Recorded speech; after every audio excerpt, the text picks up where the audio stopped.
बिस्मिल्लाहिर्रहमानिर्रहीम, अस्सलाम वालेकुम। मैं हूं जावेद इकबाल और आप देख रहे हैं प्रोग्राम शाहराए दस्तूर। इलेक्शंस हो चुके, अब हुकूमत साजी इंतहाई अहम मरहला है। इलेक्शंस के हवाले से भी मुख्तलिफ सियासी जमातों के अब तहफ़्फ़ुज़ात सामने आ रहे हैं धांधली के हवाले से, या वो कहते हैं कि हमारे साथ ज़्यादती हुई है। लेकिन हम देख रहे हैं कि खैबर पख्तूनख्वा के अंदर अक्सरियत हासिल करने वाली जो आज़ाद तहरीक इंसाफ के आज़ाद हिमायत याफ्ता अरकान थे, तहरीक इंसाफ बहैसियत जमात वो ख़ुद भी अब ज़ाहिर है कि उसके पास इंतखाबी निशान तो नहीं है, लेकिन वो आज़ाद अरकान जो है अपने लोगों को लेके मुख्तलिफ़ रास्तों को बंद कर रहे हैं और एहतजाज कर रहे हैं कि हमारे साथ ज़्यादती हुई है। ख़ुद अब जो पेशावर के अवाम हैं, खैबर पख्तूनख्वा के अवाम हैं, उन्होंने अपने नुमाइंदों से पूछना शुरू कर दिया है कि हमने तो आपको वोट दिए थे, आप ये शाहराएँ क्यों बंद कर रहे हैं। आज भी उन्होंने एक एहतजाज का ऐलान किया था, लेकिन दूसरी जानिब अहम तरीन मराहिल भी तय पा रहे हैं। हुकूमत साजी के जो मराहिल हैं वो तेज़ी से आगे बढ़ रहे हैं। मुस्लिम लीग नून और पाकिस्तान पीपल्स पार्टी की जो मुशावरती कमेटियां हैं वो भी आपस में मुलाकात कर रही हैं।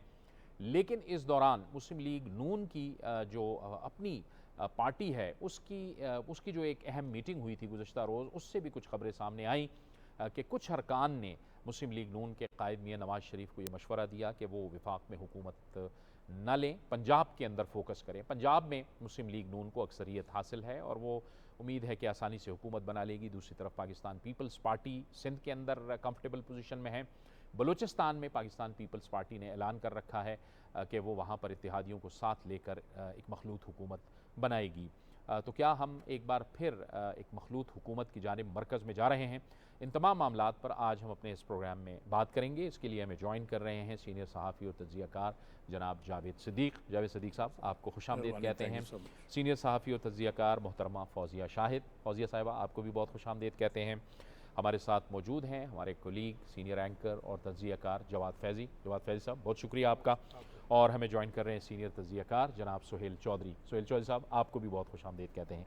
गुफ्तगू का आगाज़ जावेद सिद्दीक़ साहब आपसे करेंगे। जावेद सिद्दीक़ साहब, ज़ाहिर है सियासी इस्तेहकाम बहुत ज़रूरी है और इस वक्त हम मुतहम्मिल नहीं हो सकते कि एक बार फिर मुल्क जो है वो अदम इस्तेहकाम की जानिब जाए। कितना ज़रूरी है कि जल्द से जल्द ये मराहिल तय हों और हुकूमत साजी मुमकिन हो?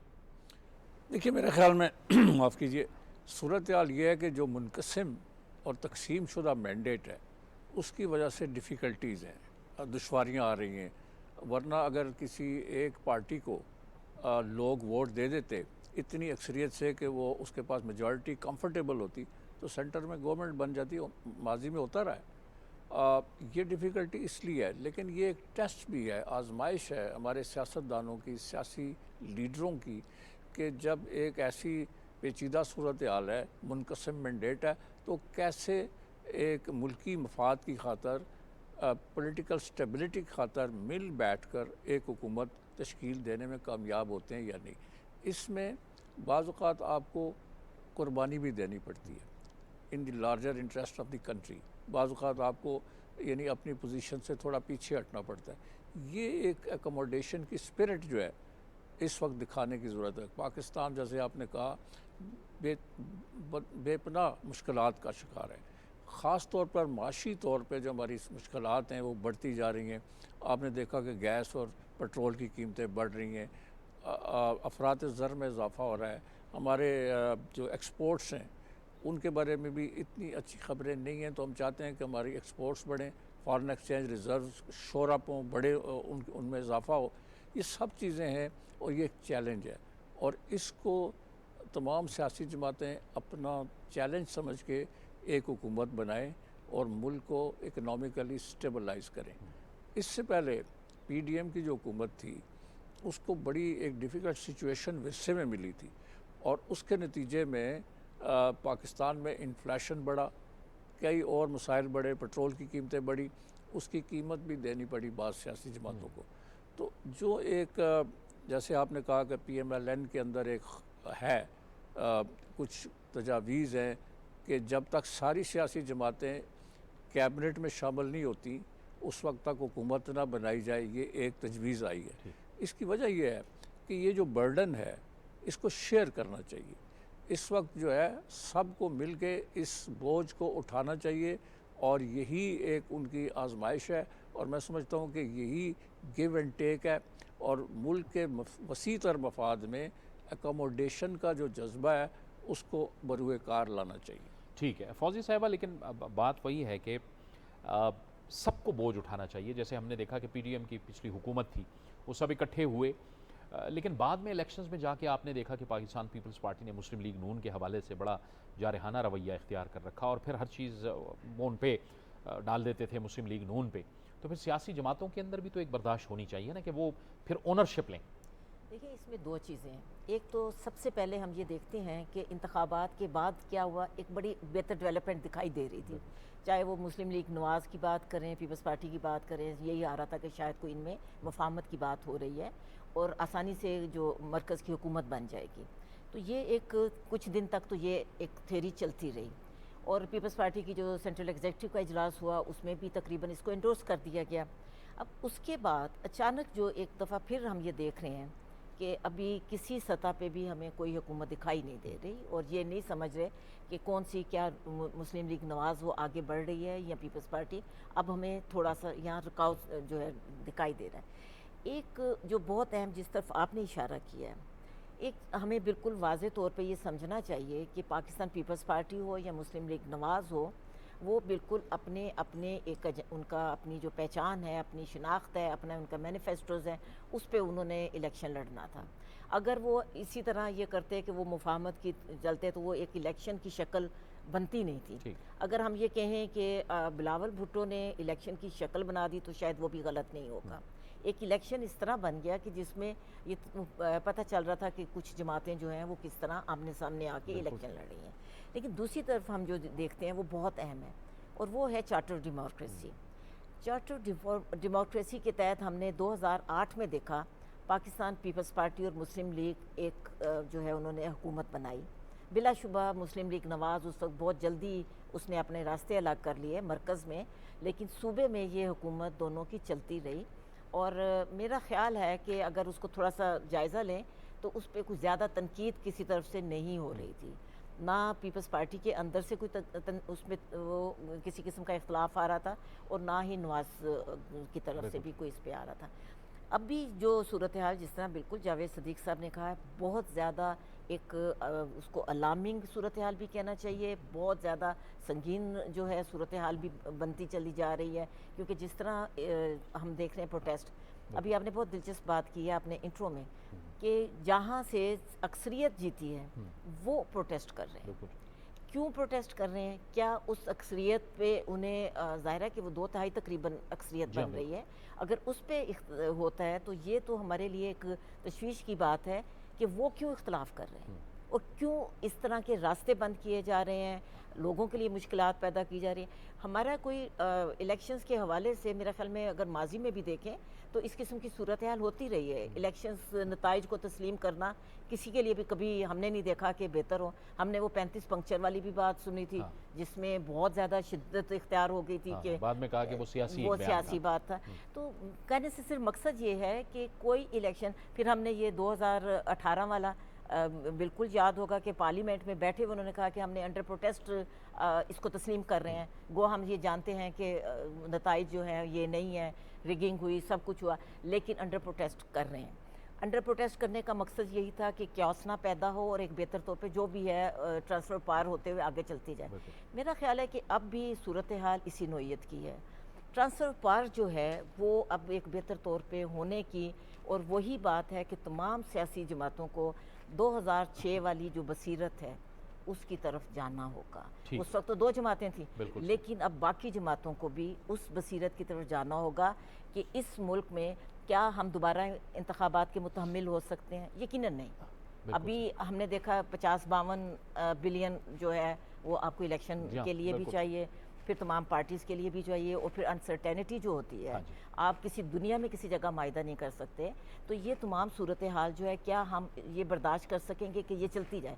मेरा ख्याल है कि नहीं होगा। इसमें एक दफ़ा फिर जो है, चाहे उसमें देखिए मैं समझती हूँ कि PTI ने चाहे उनके उसके बगैर उन्होंने लिया, लेकिन उनको भी बैठना चाहिए, उनको भी संजीदगी का मुजाहरा करना चाहिए। इस मुल्क के लोग हैं, क्यों वो संजीदगी का मुजाहरा ना करें? और लोगों में, अवाम को भी थोड़ा सा उनको भी चाहिए कि अवाम को तहम्मुल दें, ठीक। ये अब अवाम को अब मज़ीद जो है ना आप मुश्तिल ना रखें। ये ठीक, इसमें बिल्कुल ठीक है। लेकिन जवाद फैज़ साहब, आपको लग रहा है कि ये जो एक अनसर्टेनिटी सी पैदा हुई है, जिसकी वजह से हम देख रहे हैं स्टॉक मार्केट भी ज़ाहिर है डाउन हुई है हर गुजरते दिन के साथ, ये मुल्क इसका मुतहम्मिल हो नहीं सकता, और ये सियासी जमातों को तो होप दिलाना है, उम्मीद दिलानी है, फिर तहरीक इंसाफ इस उम्मीद का हिस्सा क्यों नहीं बन रही?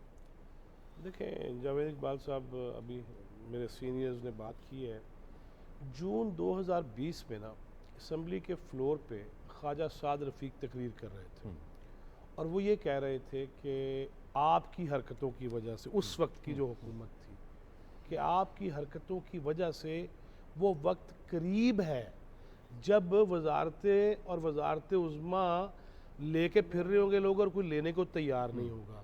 इस वक्त वो सूरत हाल है। इतना बेतौकीर किया गया। और अभी बात की जावेद साहब के बाद फौजिया साहिबा ने कि चार्टर ऑफ डेमोक्रेसी, मिसाक मईशत की दावत भी दी गई थी, लेकिन उस वक्त एक बंदा था जो सोफ़ों के पीछे से, कुर्सियों के पीछे छलांगे मार के गुजर जाता था, हाथ मिलाने को वो तैयार नहीं था। अब आ जाए मौजूदा जो आपके जो बात हुई कि क्यों वो इसका हिस्सा नहीं बन रहे। जब आपके जहन में ही ये हो, वो नवाबदार नसरुल्लाह कहा करते थे ना कि समझ में नुक्ता तौहीद आ तो सकता है, तेरे जहन में ही बुत खाना हो तो क्या कहिए। अब मसला फिर वही आ गया है कि आप वज़ीर आला के लिए नामजद हो चुके हैं और आप ही एहतजाजी मुजाहरे से खिताब फरमा रहे हैं। अब आप किस तरह उस सूबे को लेके चलेंगे? क्या माजी की तरह लेके चलेंगे? चले, ये तो हवा से हिल नहीं सकते। हमने माजी में रक्स कुना देखा उस वक्त के वज़ीर आला को, स्टेज पे भी और रास्ते में भी, और शेलिंग है और खोद देंगे और तोड़ देंगे और गिरा देंगे और इस्लामाबाद पे चढ़ाई कर लेंगे। क्या खुदा न खास्ता फिर वही प्लान है? इसके हम मुतहम्मल नहीं हैं। आपने भी स्टॉक एक्सचेंज की बात की, मुझे रह रह के फिर शोरश कश्मीरी याद आता है। 1965 में लिख गया था, 1970 में लिख गया था कि कौन से ऐसी चीज़ें होंगी जो मुल्क को कमज़ोर करने वाली होंगी। अब जब मैं अपनी आंखों से वो सब कुछ देख रहा हूँ तो मैं कहता हूँ हाय आगा साहब, काश आपने ना लिखा होता। लिहाजा मुझे तो वही साजिशें नज़र आ रही। देखें, इस मुल्क को मुआशी तौर पे कमज़ोर कौन करना चाहेगा? इस मुल्क को इखलाकी तौर पे कमज़ोर कौन करना चाहेगा? इस मुल्क को सियासी तौर पे कमज़ोर करना कौन चाहेगा? इस मुल्क को जमहूरी तौर पे कौन कमज़ोर करना चाहेगा? वो तो सारे जी मुल्क के खैर खा नहीं हो सकते, वो मुहिब्बे वतन नहीं हो सकते। जो भी इस मुल्क को खारजी सतह पे, दाखिली सतह पे कमज़ोर करना चाहेगा, वो इस मुल्क का खैर खा नहीं हो सकता। लिहाजा इन तमाम जमातों के पास अब ये मौका है। आपने एक बात की, देखिए इलेक्शन से पहले तो ओए फाड़ लो और गिरा दो, वो सही नहीं है, मैं सही हूँ, सारे तो अपना इक़्तिदार चाह रहे होते हैं। बिलावल साहब भी चाह रहे थे, मियाँ साहब भी चाह रहे थे और PTI के लोग भी चाह रहे थे। अब जब आपको अगर मुनकसम मैंडेट ही मिला है तो भाई सारे बैठो, अपने अपने मंशूर के वो सुनहरी नुकात निकालो, उसको इकट्ठा करो और कहो जनाब आइए, हमारे यहाँ ये सबसे बेहतरीन फार्मूला है, इसका ये तरीका है इसको इम्प्लीमेंट करने का और ये मसला हल हो जाएगा। बिलावल साहब आपके पास क्या है, आप कैसे दे सकते हैं इतनी नौकरियाँ? फार्मूला चेक कीजिए, अगर वो काबिल अमल है तो सारे उस पर यकसू हो जाए। ये तो बड़ी खूबसूरत मिसाल होगी, लेकिन करेगा कौन? मसला तो ये आ गया, नीयतों में फतूर होंगे तो ये नहीं होगा। और अल्लाह ताला उन नीयतों के फतूरों को ख़त्म करे, क्योंकि ये मुल्क है तो सबकी सियासत है, ये मुल्क है तो हर बंदे की तकरीर है, मजमा है और उसका अंदाज़े तखातुब है और जलसा आम है। अगर अल्लाह ना करे इस मुल्क को नुकसान पहुँचता है और अगर इनकी हरकतों की वजह से कोई ऐसा कदम उठा लिया जाता है, फिर रोंदे रहेंगे कि देखें जी क्या हो गया, हमारे साथ क्या हो गया और जमहूरियत के साथ क्या हो गया। ये इस वक्त इन पे सबसे भारी जिम्मेदारी आयद होती है किसी भी ऐसी चीज़ से बचने के लिए जिस पे बाद में सारे इकट्ठे हो गए एक ही ट्रक पे चढ़े हों, उसकी नौबत नहीं आनी चाहिए। जी सुहेल चौधरी साहब, आप बताइए कि सियासी जमातों में तो ये सलाहियत है, हमने माजी में भी देखा है, बड़े बड़े फ़ैसले भी हुए हैं, बड़े बड़े फ़ैसले इस मुल्क के अमन व अमान के हवाले से, बड़े फ़ैसले नेशनल एक्शन प्लान के हवाले से, बड़े बड़े फ़ैसले चार्टर ऑफ डेमोक्रेसी के हवाले से, बड़े बड़े फ़ैसले। तो अब क्या ऐसी मुश्किलात हैं कि हम फ़ैसला नहीं कर पाते? मेरा ख्याल है कोई मुझे ज़्यादा वैसे मुश्किलात नज़र नहीं आ रही। ठीक है। मेरी ज़ाती राय में ये थोड़ी सी जो कशाकश होती है, इलेक्शन जीते हैं, अपने अपने कार्ड्स खेल रहे हैं, हर बंदा अपनी स्पेस ज़्यादा लेने की कोशिश कर रहा है और ये फितरी बात है। इसमें सबसे इम्पॉर्टेंट बात यह है कि इन इंतखाबात में PMLN जो है लार्जेस्ट पार्टी बनकर उभरी है और उनके जो कायद हैं मियां नवाज शरीफ, उन्होंने अपनी विक्ट्री स्पीच में बड़ी खुशाइन बात की कि उन्होंने कहा हम सब के मैंडेट को तस्लीम करते हैं, और उन्होंने एक खुले दिल का मुजाहरा किया और उसमें उन्होंने बड़े वाज़ेह अंदाज में, बड़े दो टोक अंदाज में और बड़ा ज़ोर दे के ये बात कही है। और उनका इशारा आज़ाद लोगों की तरफ भी था, पीटीआई के लोगों की तरफ भी था और पीपल्स पार्टी की तरफ भी था और बाकी जो उनके हलीफ और या हरीफ जो भी सब की तरफ उनका इशारा था। तो ये एक खुशाइन बात थी मेरे ख्याल में। और ये दोनों बड़ी जमातें जो हैं इस वक्त पार्लियामेंट के अंदर, पाकिस्तान मुस्लिम लीग नून और पाकिस्तान पीपल्स पार्टी, उनके दरमियान मशावरत जारी है। थोड़ी बहुत खींचातानी ज़रूर होती है कि हमें ज़्यादा शेयर मिले अपने हिस्से के लिए, और ये फितरी अमल है। इसमें मुझे इसमें कोई ज़्यादा ख़तरे वाली परेशानी वाली बात नहीं नज़र आ रही। मेरा ख्याल है कि जो जिस तरीके से PMLN ने मियां शहबाज शरीफ को नामज़द किया है और उनको आगे किया है एज ए प्राइम मिनिस्टर के कैंडिडेट के तौर पे, तो ये मामला खुश इसलूबी से होपफुली तय हो जाएगा। बाकी कुछ प्रेशर टैक्टिसेस हैं, हमें उससे नहीं घबराना चाहिए, क्योंकि इन सियासतदानों को भी पता है, ये वही सियासतदान हैं जो अभी कुछ दिन पहले PDM की हुकूमत में थे और उन्होंने किस तरीके से पाकिस्तान को डिफ़ॉल्ट से बचाया और उन्होंने रियासत को जो है सियासत के ऊपर तरजीह दी। और बखूबी वो उन्हें अंदाज़ा है कि अगर वो सियासत करेंगे तो रियासत को नुकसान होगा। और अब फिर कमोबेश वही सूरत हाल है, इकॉनमी वहीं पे दोबारा आके खड़ी हो गई है। अगरचा केयर टेकर्स गवर्नमेंट ने भी एक स्टॉप गैप अरेंजमेंट के तौर पे बड़ी रिस्पॉन्सिबिलिटी का मुजाहरा किया है और जो उनके माहदे थे, चीज़ें थी, IMF के साथ मुज़ाकरात थे, उनको लेके खुश असलूबी से आगे बढ़े हैं। लेकिन चैलेंज आगे बढ़ता ही जा रहा है। अब देखिए कि IMF ने भी अपनी आखिरी किस्त जो है स्टैंड बाई अरेंजमेंट के तहत मिलनी थी, वो रोक ली उन्होंने कहा जी नई हुकूमत आएगी हम उनके साथ बात करेंगे मार्च में जी। नहीं, मार्च में तो आपको दोबारा प्रोग्राम में जाना है, उससे पहले हुकूमत में आते ही आपको आखिरी जो $1.2 बिलियन की किस्त है उसके लिए नेगोशिएट करना है। और दुनिया मुंतज़र है आपकी। और फिर सिर्फ पॉलिटिक्स की बात नहीं है, फिर इक़्तिसादियात की बात नहीं है, पूरी दुनिया की नज़रें आप पे लगी हुई हैं, क्योंकि आपका एक रीजनल एक आपका मकाम है, आपकी जियो स्ट्रेटजिक पोजीशन है, आपकी ग्लोबल पोजीशन है। इस वक्त दुनिया में जो ग्लोबल चैलेंजेस हैं और जो रीजनल चैलेंजेस हैं उसमें पाकिस्तान का एक बड़ा मौसर किरदार है। और ख़ास तौर पे हाल ही में आपने देखा कि हमारे एक ब्रदर मुल्क के साथ, दोस्त मुल्क के साथ, हमसाया मुल्क के साथ ये मामला इस नहज पे पहुँच गए कि हमें एक दूसरे पे स्ट्राइक्स करनी पड़ी। और अगरचा वो मामला खुश असलूबी से सुलझ गया और ये बड़ी खुशाइन बात है और दोनों तरफ से ये बात को रियलाइज़ किया गया कि ये गैर मुनासिब हुआ था। लेकिन इसी तरह अफ़गानिस्तान के साथ आपका मामला तो अधूरे पड़े हुए हैं। वो लोग भी ये देख रहे हैं कि पाकिस्तान में कौन सी नई हुकूमत आती है तो हम उनके साथ मामला तय करें। हिंदुस्तान के साथ आपके मामला बहुत बिगड़े हुए हैं और ज़ाहिर है आपका कश्मीर का मसला भी बहुत बुरी तरह उलझा हुआ है। और पूरा हिंदुस्तान भी ये देख रहा है कि पाकिस्तान की डोमेस्टिक जो है पॉलिटिकल सिचुएशन किस तरफ जा रही है और उनकी नज़रें हमारी बारगेनिंग पोजीशन इसलिए कमज़ोर हो रही है दिन ब दिन, क्योंकि हमारी डोमेस्टिक पोजीशन ख़राब हो रही है, हमारी इक़्तिसादियात ख़राब हो रही है उसकी वजह से। तो पाकिस्तान की जो रीजनल सिचुएशन है वो भी बहुत इंपॉर्टेंट है। आपको गल्फ़ के साथ अपना अपने अहदो पैमान करने हैं। आपका जो CPEC है वो रुका हुआ है। बीजिंग जो है वो इस्लामाबाद की तरफ देख रहा है, पिछले 4 साल से देख रहा है कि इस्लामाबाद हाथ पे हाथ रख के बैठा हुआ है तो हम क्या रिस्पॉन्ड करें। हम जब यहाँ पे चाइनीज़ एम्बेसडर से या और लोगों से बात करते हैं वो कहते हैं पहले आप लोग फैसला करें कि आपने क्या करना है। बिल्कुल। चीन ने पिछले दौर में जब CPEC शुरू हुआ था तो $62 बिलियन की उन्होंने एश्योरेंस की थी, हमें यकीन दहानी कराई थी। लेकिन वहाँ पे जब धरनों की सियासत हुई और बाद में और मामला हुए और बाद में जो पिछली हुकूमत PTI की आई उस दौर में CPEC था बिल्कुल रुक कर रह गया और आपकी टोटल जो इन्वेस्टमेंट चाइना की हुई वो कुछ $25.5 बिलियन की हो सकी और बाकी मंसूबे जो है वो अधूरे पड़े हुए हैं। आपका ML1 प्रोग्राम है और दीगर प्रोग्राम है और चीन इसको नेक्स्ट फेज़ में लेके जाना चाहता है। वो आपको एग्रीकल्चर साइड के ऊपर, कॉर्पोरेट फार्मिंग के ऊपर आना चाहता है, माइनिंग में आना चाहता है, उसके और बहुत सारे इंटरेस्ट है पाकिस्तान। और सबसे जो इम्पोर्टेंट जो CPEC का मरला था जिसमें चाइना ने अपनी इंडस्ट्री को रीलोकेट करना था पाकिस्तान में, वो अभी तक अधूरा पड़ा हुआ है, उसको किसी ने छेड़ा नहीं और उसके ज़िम्मेदार हम हैं, उसके ज़िम्मेदार पाकिस्तान की गवर्नमेंट है। समझ लें हमारी कमज़ोरियाँ हैं, हमारी जो सियासी सूरत हाल, हमारी इकनॉमिक सूरत हाल, उसकी वजह से हम बैठे हुए हैं। और जहाँ से आपको रोज़गार मिलना है और पाकिस्तान की एक्सपोर्ट्स में इजाफा होना है वो चीज़ें रुकी पड़ी हैं। तो आप दोस्त कह रहे हैं कि वो स्पेशल इकोनॉमिक पाकिस्तान की ग्लोबल और रीजनल सिचुएशन जो है वो भी कॉम्प्रोमाइज़ हो रही है डिले। बिल्कुल ठीक है। न सिर्फ पॉलिटिकल चैलेंजेस हैं, इकोनॉमिक चैलेंजेस बहुत बड़े हैं और जाहिर है फिर डिप्लोमेटिक जिस तरफ सोहेल चौधरी साहब ने भी इशारा किया कि नई हुकूमत ने आके फिर उनको भी टेकअप करना है, तमाम मुल्कों के साथ इमीडिएटली अपने पड़ोसी ममालिक के साथ बेहतर ताल्लुकात, तिजारत, इन मामलात को भी आगे लेके चलना है। तो न सिर्फ सियासी इस्तेहकाम वाले मामलात हैं बल्कि ज़ाहिर है माशी और खारजी चैलेंजेस भी हैं। जी बिल्कुल, मैं समझता हूँ कि कई फ्रंट्स पे चैलेंजेस हैं। सबसे बड़ा जो है वो माशी चैलेंज है।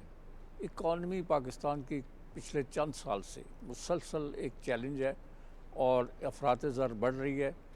अंदरूनी मुल्क मैं ये समझता हूँ कि जो लोग हैं हमारे, उनको एक रिलीफ चाहिए, प्राइसेस नीचे लानी है, रिलीफ देना है, और जो डेली हमारा इन्फ्लेशन और अफरात ज़र बढ़ने से जो लोगों की ज़िंदगी पर बोझ पड़ा हुआ है, इसको कम करना, ये प्रायोरिटी नंबर 1 है। क्योंकि इंटरनल स्टेबिलिटी जो है, इकोनॉमिक स्टेबिलिटी जो है, वो रिफ़्लेक्ट करती है फॉरेन रिलेशंस में।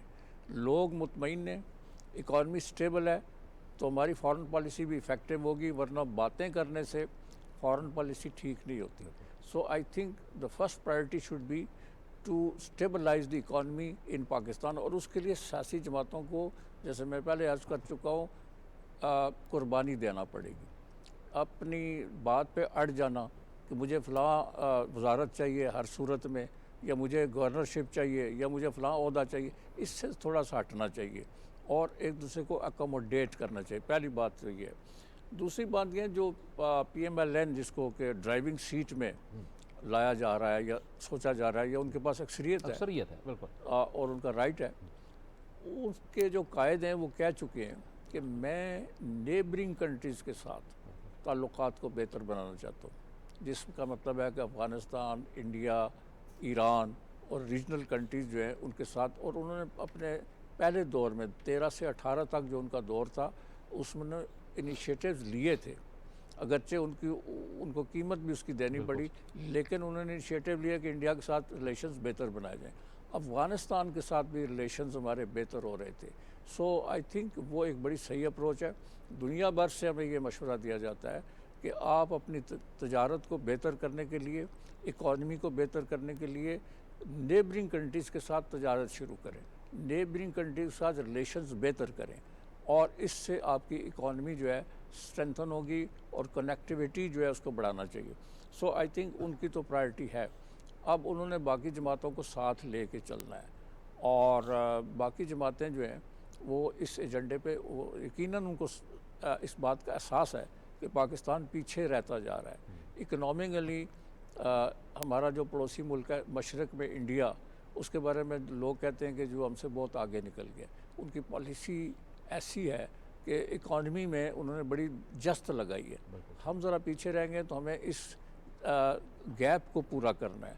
अफ़गानिस्तान से कुछ मामलात अभी तय होने, कल हमारे स्पेशल एनवाय जो अफ़गानिस्तान के लिए दुरानी साहब, आसिफ दुरानी जा रहे हैं, 2 में मीटिंग हो रही है, उसमें बातें कुछ तय होंगी, लेकिन अगली हुकूमत आके इन रिलेशंस को रिपेयर करेगी, बेहतर करेगी, और एक बेहतर पॉलिसी। और नई हुकूमत जो है उसका जो मैं समझता हूँ कि नया प्राइम मिनिस्टर होगा, वो अपनी स्पीच में, जो पहली स्पीच होगी, उसमें खाका ज़रूर देगा इकॉनमी के बारे में, फॉरेन रिलेशंस के बारे में, और जो दूसरे मामलात हैं उनके ऊपर। और जो अगर उसने रिफॉर्म्स करने हैं, हमारे मुल्क में बहुत से रिफॉर्म्स चाहिए, कॉन्स्टिट्यूशनल रिफॉर्म चाहिए।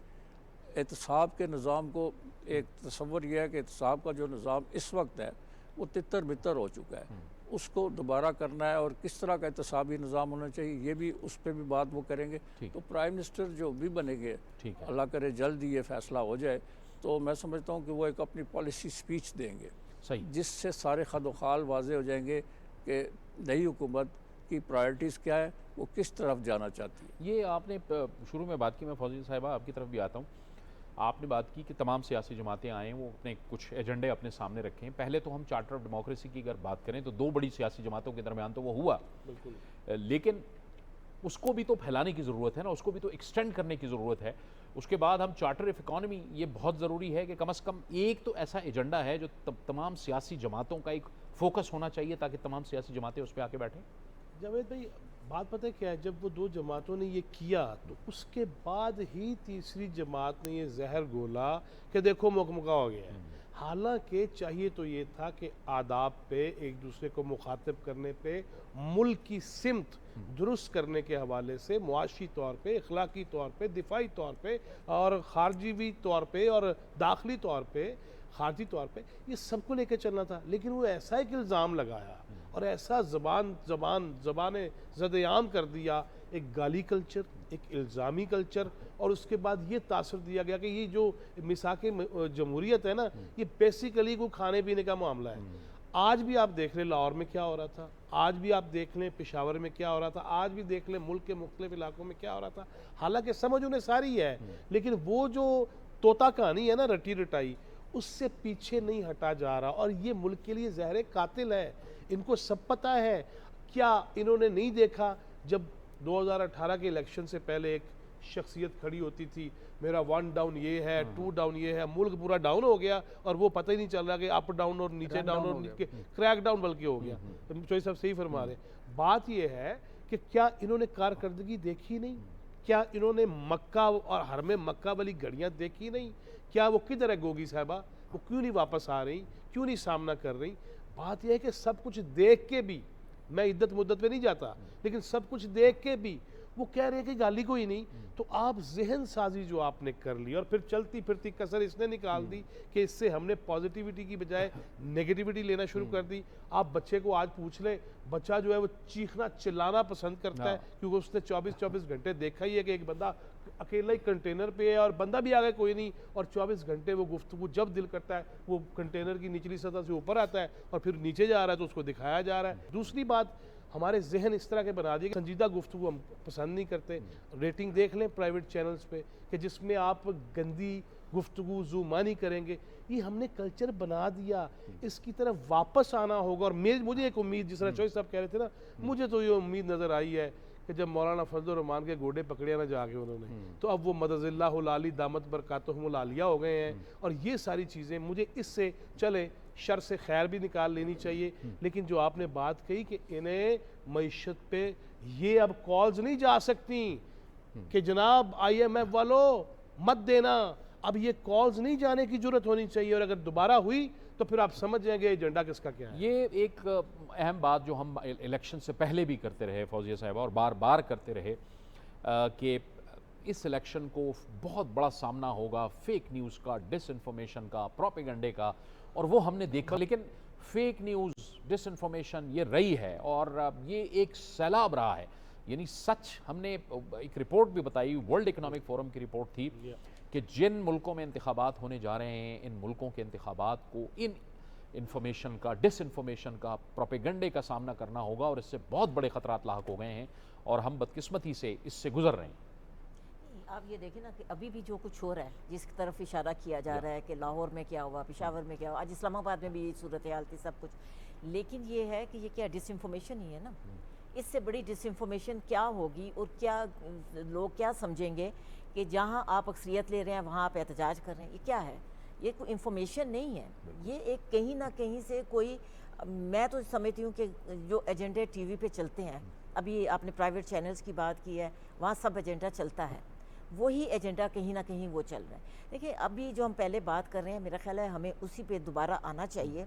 वो ये है कि हमें क्या मुल्क को संवारना है, मुल्क को तबाह करना है, क्या सूरत हाल करनी है। अगर ये तमाम जमातें जो इस वक्त जीती हैं, जिस तरह भी, चाहे जो भी मैंडेट है, मैं उसकी कितनी बात करती, चाहे किसी की 17 जो सीटें भी हैं वो भी, उनको बैठना चाहिए कि उनका जो मैनिफेस्टो था उनमें क्या चीज़ें थी।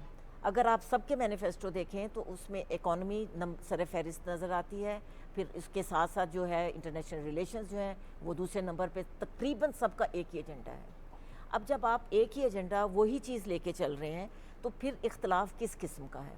बहुत ज़्यादा किसी में हो जाएगा, किसी ने कह दिया कि वो 300 यूनिट जो है वो बिजली फ्री करेंगे, किसी ने 200 कह दिया। इसके अलावा कोई ज़्यादातर इख्तलाफात नहीं है। किसी ने कह दिया कि ज़्यादा वो मुलाजमतें दे देंगे या पक्का कर देंगे, या इससे कोई बड़ी और चीज़ नहीं है। सबके तकरीबन मैनिफेस्टो में आपको बुनियादी जो नकात हैं वो यही नज़र आते हैं। और सब ने इलेक्शन क्या लड़ा है? सब ने इलेक्शन इस वक्त मुल्क में गुर्बत, बेरोज़गारी और महंगाई और इसी के हवाले से, मईशत के हवाले से ही लड़ा है। तो बुनियाद ये है कि वही जो अभी बात हम कर रहे थे और जो पिछली हुकूमत में भी हुआ था, अच्छी तरह मुझे याद है कि जो लीडर ऑफ अपोजिशन थे उस वक्त, उन्होंने चार्टर ऑफ इकोनॉमी की बात की थी। तो क्यों नहीं बैठ सकते? हमने 5 साल जो है गवा दिए। देखिए हमें बिल्कुल आज बैठे हुए ये इसका एहसास होना चाहिए कि काफ़ी अरसा पीछे चले जी, गए। 2018 में जो आपने बात की, आप अगर उस वक्त ये एक बसीरत रखते थे मिल बैठ के करने की और ख़ास तौर पे मईशत के हवाले से, तो वही स्पीड चाहिए ना, उसी स्पीड को ही आगे लेके जाना है ना आपने। तो मेरा ख्याल है कि इस वक्त जब जितने भी, मैं ज़ाती तौर पे तो समझती हूँ कि आप प्राइवेट चैनल्स की बात करें, सरकारी टीवी मीडिया की बात करें, किसी भी जगह सिर्फ एक पॉइंट इस वक्त हमें दिखाई देता है कि अगर कोई भी ऐसा जो मुबसरीन आ रहे हैं, अगर वो सिर्फ इस बात पे कायम रहते हैं कि तमाम सियासी जमातों को मईशत की बहाली, मईशत की तक उसको मुस्तहकम करने के लिए एक पॉइंट पे बैठना है, तो मेरा ख्याल में इससे ज़्यादा और कोई मुल्क की खिदमत नहीं। हम यहाँ 5 लोग बैठे हैं, मुझे पूरा यकीन है कि हम पाँचों अलग सोच रखते हैं, कोई ऐसी बात नहीं है। हम एक लेकिन क्या सोच रखते हैं कि इस मुल्क में मईशत का इस्तेकाम हो, इस मुल्क की तरक्की हो, इस मुल्क में जितने भी मसाइल आ रहे हैं, ख़ास तौर पे इस वक्त आप देखें ना, आपकी मिडिल क्लास ख़त्म हो गई है, और मुल्क का सबसे बड़ा अलमिया ये होता है कि आपकी मिडिल क्लास ख़त्म हो जाए, और वो हमारी जो, जिसको हम बड़े फ़ख्र से कहते हैं कि नौजवान 65 से 68% नौजवान है, तो वो हमारी एक जो अच्छी पॉजिटिव चीज़ है उसको भी हम नेगेटिव कर रहे हैं।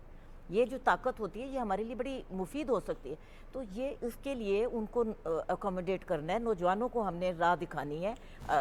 जवाद फैज़ी साहब तो बड़े अच्छे अल्फाज इस्तेमाल करते हैं और उनका एक अपना उसमें मकाम भी है अल्फाज का इस्तेमाल में, लेकिन नौजवानों को जिस तरह आपने सिर्फ नारे पे लगा दिया, हमने उनको एक प्रोडक्टिव किसी जगह लेके जाना है। ये हमने भी देखा कि बाज़ नौजवान, हम सबको नहीं कहते, वो जो है वो डिसइंफॉर्मेशन का खुद शिकार भी हुए, वो उन्होंने फैलाई भी, उसका मौजिब भी बने। एक तो इस पे भी पाकिस्तान की जो सियासी लीडरशिप है उसको काम करने की बहुत ज़रूरत है। नहीं, यूथ के लिए, नौजवानों पे बहुत काम करने की गुंजाइश है, और बड़ी जो सियासी जमातें हैं पाकिस्तान की, जो रिवायती सियासी जमातें नहीं हैं, उनका एक बहुत बड़ा डिस्कनेक्ट तो रहा यूथ के साथ, उनके साथ वो कनेक्शन और वो राब्ता बहाल करना है।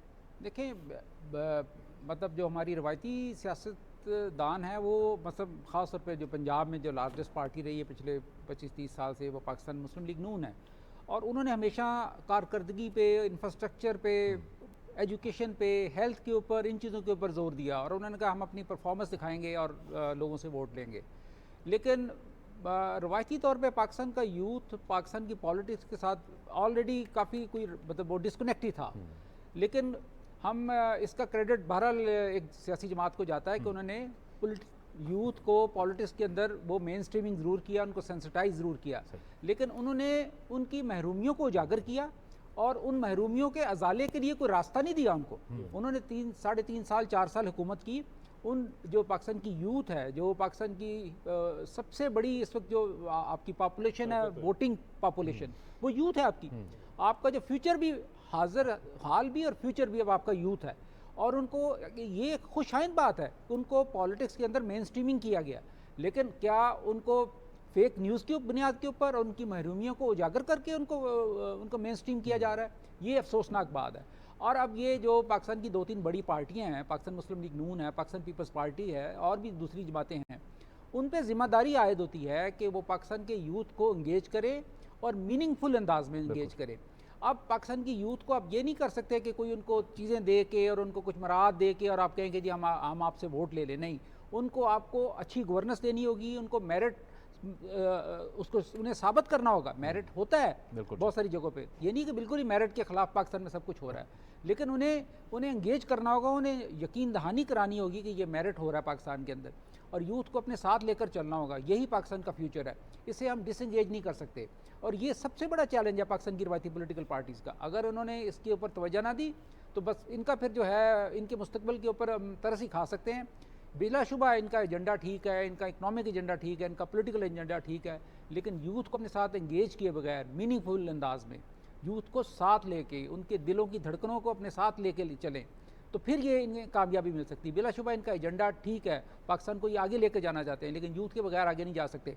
और जो एक पिछली जिस पॉलिटिकल पार्टी ने इन्हें मेन स्ट्रीम किया है, वो इनको नेगेटिवली इस्तेमाल कर रहे हैं, और उनसे आप कोई अच्छे की उम्मीद ना रखें। वो उन्होंने कॉन्फ्रंटेशन की सियासत करनी है, आप जितने मर्जी प्रोग्राम कर लें, जो मर्जी इनके ऊपर क्रिटिसाइज़ कर लें, क्योंकि उन्हें सूट करता है। उन्होंने अब अपने लिए जितनी भी बार्गेनिंग करनी है वो कॉन्फ्रंटेशन की सियासत से ने उन्होंने उसी बुनियाद पे पावर ऑफ स्ट्रेंथ के जरिए बार्गेनिंग करने की कोशिश करनी है। तो उन्हें ये सूट करता है कि वो कॉन्फ्रंटेशन करें। आप जितना मर्जी इनको कंडेम कर लें, आप जितना मर्जी कह लें कि ये पाकिस्तान को इससे नुकसान होगा, उन्होंने इस बात के ऊपर कान नहीं धरने। उनको ये सूट करता है क्योंकि वो पॉपुलिस्ट पार्टी है, वो डेमोक्रेसी पे पता नहीं किस हद तक यकीन रखते हैं, वो सिर्फ डेमोक्रेसी पे इस हद तक यकीन रखते हैं कि उसके ज़रिए इक़्तिदार में आ जाएं और फिर इक़्तिदार को बिल्कुल ना छोड़े। पॉपुलिज्म तो इलेक्शन से पहले जावेद सिद्दीक साहब चलें एक नारा तो बन सकता है, पॉपुलिज्म बेस्ड नारे बन सकते हैं, लेकिन जब आप हुकूमतों में आते हैं, जब इलेक्शन हो जाते हैं, फिर तो आपको अमली तौर पे करना पड़ता है। बिल्कुल, आप देखें ना, मुल्क इसका मुतहम्मिल नहीं हो सकता। हमने देखा इलेक्शन से पहले बात कर रहे हैं वो वाक़यात ये हुए। है कि पीटीआई ने, साबिक़ हुक्मरान जमात, उसने यूथ को गैल्वनाइज किया, अपनी तरफ राग़िब किया और उनको मोटिवेट किया, और ये जो सोशल मीडिया के प्लेटफॉर्म्स हैं इनके ज़रिए उनको बहुत ज़्यादा मुतहर्रिक किया। लेकिन जब वो पावर में आए तो उन्होंने यूथ के लिए क्या किया? सवाल तो ये है, क्या यूथ को एम्प्लॉयमेंट मिली? उन्होंने कहा जी हम 1 करोड़ नौकरियां देंगे। वो कहाँ है? बाद में उनके जो सियासी राइवल्स हैं उनसे पूछते रहे कि 1 करोड़ नौकरी कहाँ पे है? कट्टे पाल 50 लाख जो आपने घर देने थे वो कहाँ हैं?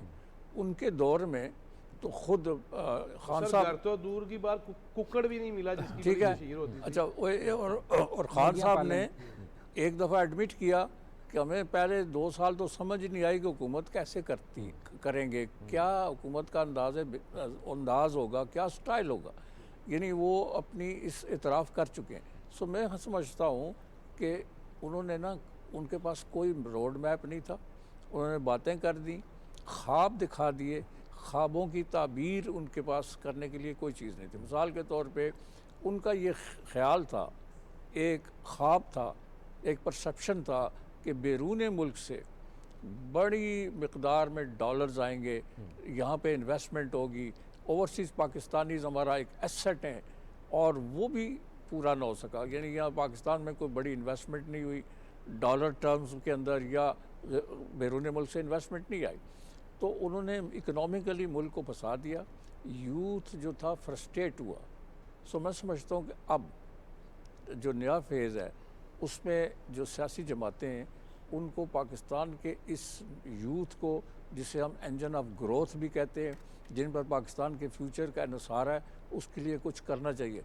नवाज शरीफ साहब जलसों में कहते रहे कि यूथ नून लीग के साथ है तो उस यूथ को नून लीग के साथ मुंसलिक करने के लिए they have to have a road map. उसका एक तरीक़ाकार, एक स्ट्रेटजी इनको बनानी चाहिए। बिलावल साहब भी कहते रहे कि आई एम यंग और नौजवान मेरी तरफ देख रहे हैं, तो फिर आएँ। इस वक्त अगर वो हुकूमत में शामिल होते हैं और सिंध में तो उनकी हुकूमत होगी, तो इनको मिल के पाकिस्तान की यूथ को एक नई होप देनी है, और ये इसको उनसे थोड़ा सा डिस्टेंस पे लाना है।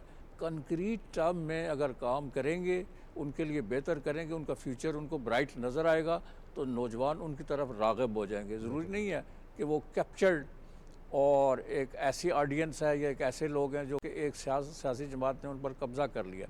आप उनको इंसेंटिव्स दें, आप उनके लिए काम करें, उनका फ्यूचर उनको ब्राइट नज़र आएगा, वो आपके साथ आ जाएंगे। सो आई थिंक इन 2 बड़ी जमातों के लिए ये बड़ा चैलेंज है।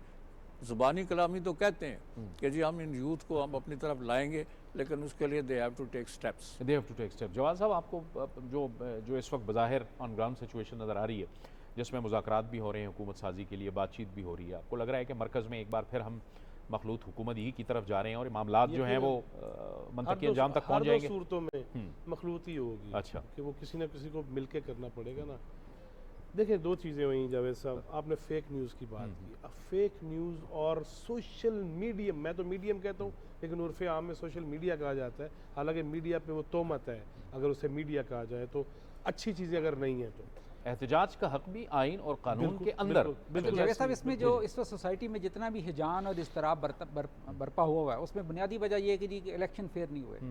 और उसके पीछे जो एक बड़ा मुहर्रक है ना वो ये है कि हमारा जो प्राइवेट मीडिया है उन्होंने जो इब्तदाई तौर पे जब किसी पोलिंग स्टेशन के ऊपर 10 वोट कास्ट हुए थे, किसी पे 15, किसी पे 20, किसी पे 25, तो उन्होंने ट्रेंड सेट करना शुरू कर दिया। और 7% बिल्कुल आप ऐसे तो ही बहुत ज़्यादा results पे परसेंटेज हमारे बता रहे हैं, ऐसे मैं ही तो कहता हूँ चंद डबल फिगर में जहाँ पे वोट कास्ट हुए उन्होंने ट्रेंड सेट करना असल में शुरू कर वहां दिया। से शुरू हुआ काम और- भाई उसका नतीजा जो सब पहले इसीलिए आएगा ना कि यहाँ जी सिर्फ 24 वोट है और जैसे ट्रेंड सेट होते गए लोगों को ये इत्मीनान हो गया कि जनाब हम जीत रहे हैं। ये ऐसे तो नहीं हो सकता। 1 लाख से ज़्यादा वोट कास्ट हो रहे हैं, मतलब 2-2 लाख वोट कास्ट हो रहे हैं। जब उनका नतीजा जो है वो कंपाइल होगा, रिजल्ट बनेगा, फिर कुछ सूरत सामने आएगी। कोई इनके ऊपर कोई पाबंदी होनी चाहिए।